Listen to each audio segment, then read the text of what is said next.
Hi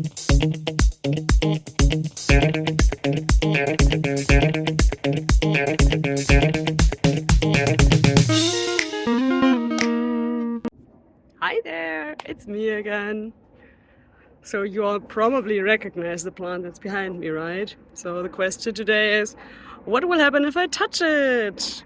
Although that one is too easy, right? So let's look at another question that might be a little bit more interesting.